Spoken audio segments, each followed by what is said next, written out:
If you're still waiting for Blender to officially become industry standard, what exactly are you waiting for?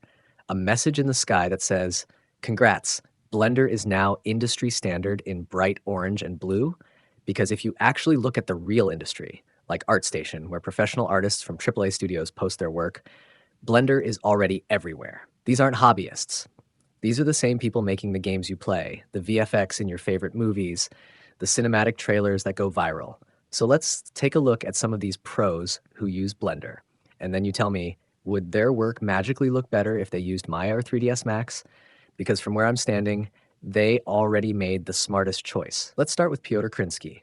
Just look at this environment, rendered in cycles, packed with hundreds of objects, millions of polygons, and gigabytes of textures. And Blender handles it like a champ. No crashes, no sluggish performance, just real-time viewport feedback, live compositing, everything smooth and responsive. And remember, this wasn't done in Blender 4.0 or 3.6. This was Blender 2.8 era technology. Piotr didn't just make this scene, he turned it into a full tutorial on Gumroad, teaching others exactly how to build environments at this level. If his name sounds familiar, it's because he's one of the artists responsible for Blender's official splash screens, including the breathtaking one used in Blender 3.5. For that render, he kit-bashed a 3D scan of a building, duplicated and modified it, stacking variations to create a cinematic environment with insane depth and realism. And this is what a lot of people miss about Blender. If you have the right assets and a creative eye, you can create world-class art that stands out, even in a crowded industry. The software isn't the bottleneck. The limit isn't Blender. It's imagination. Next up is Konstantin Marin, a professional illustrator based in Germany with a client list that reads like the credits of your favorite games and movies.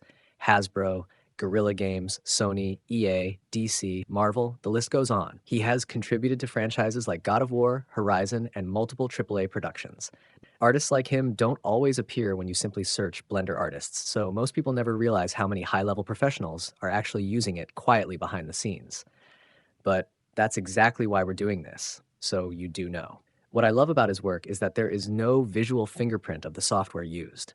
There's no, oh, that looks like a Blender render, or that must be Cinema 4D. His results are pure artistry. If you covered the software tag, you wouldn't be able to tell whether it was made in Blender, Maya, Houdini, or anything else. That's what real industry standard looks like, not the software itself, but the quality that artists can achieve with it. When I first saw this render by Max Bedulenko, I honestly thought it was a photograph of a physical miniature, like something straight off the set of Lord of the Rings. The dusty surfaces, the clay-like texture, the subtle imperfections, everything about it screams handcrafted realism. When it comes to modeling and material creation, Blender can match any style: stylized, hyper-realistic, medieval, futuristic, clean, damaged, you name it. Its lighting system, especially with cycles, delivers results on par with any render engine in the film or gaming industry. Sometimes I genuinely struggle to understand what people think Blender is missing, because when you look at artwork like this, it's clear the only real limit is the artist, not the software. And where Blender really gets the upper hand is the number of artists contributing to it. Forget about the core development and add-ons for a second. I'm talking strictly assets. If we look at Oleg Kudryavtsev's render here, you can clearly see hundreds of assets at play: trees, textures, scans, buildings, debris, all perfectly placed. While he probably created a lot of it himself, that's just way too much work for one person, especially if you're doing this as a hobby or if the client budget doesn't justify that kind of effort. But this is exactly where Blender dominates.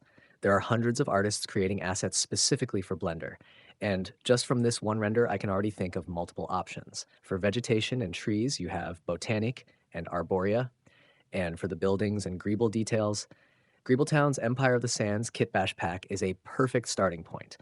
And to close out this video, let's circle back to Piotr Krinsky.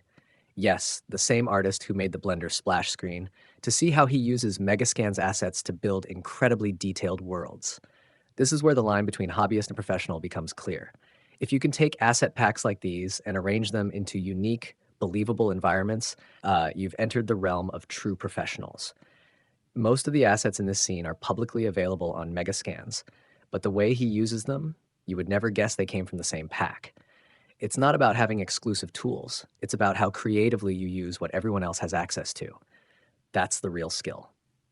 Feeling inspired and want to level up your Blender skills, especially in geometry nodes, VFX, and motion graphics, here are some courses that'll help you get there. The Master Geometry Nodes course shows you how to build procedural systems from scratch. The Blender Advanced Effects course dives into motion graphics and high-end VFX entirely inside Blender. And the Houdini for Blender Artists course bridges Blender's workflow with Houdini's procedural power. Together, they teach you how to think like a technical artist, giving you total control over your creative pipeline. So whether you're picking up add-ons, mastering procedural tools, or learning full production techniques, there's never been a better time to level up.